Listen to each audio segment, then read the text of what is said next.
Hey everybody, I'm Gia from Animevice. And I'm Babs from Animevice. I mean, you can come work for us anytime. Oh, thanks. But today we were just going to, since we kind of had this opportunity to hang out in the office together, the lone females of the Whiskey Media family, I think, we thought we'd get together and just kind of chat on some topics. Talk about some things that kind of have some elements that you can find in comic books that you also find in anime-dom. Is that, I guess that's what you'd call it. So I kind of wanted to start with the issue of, rape, which is really big, especially as a female comic book reader. We are very few, but it's an element that you can find in comic books as well as in manga and other forms of anime. And I just wanted to get your take on it because it's kind of a heavy issue. It's a very heavy issue, and in manga, because it's from an outside culture, and when you talk about comics, you're mostly talking about American comics, and superhero comics in particular. Right.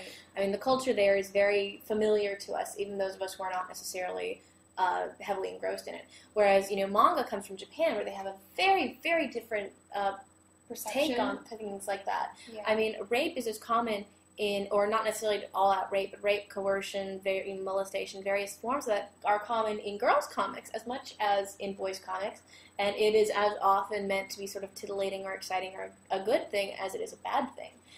In Japan, there's a very common trait where you are not supposed to acknowledge outright what you're feeling about something. For example, a woman is not supposed to acknowledge her desire to sleep with somebody. So it's been my interpretation in a lot of the rape fantasy that you see, for example, in yaoi, which is guy-on-guy stuff for girls, and in a lot of shoujo manga aimed at teenage girls and older women, is sort of this idea where the guy, he's not actually forcing the girl to have sex. He's really forcing her to acknowledge that she wants to. Okay. And it is represented by that physical force where he's basically doing her until she's willing to admit that, okay, this is what she wanted, which obviously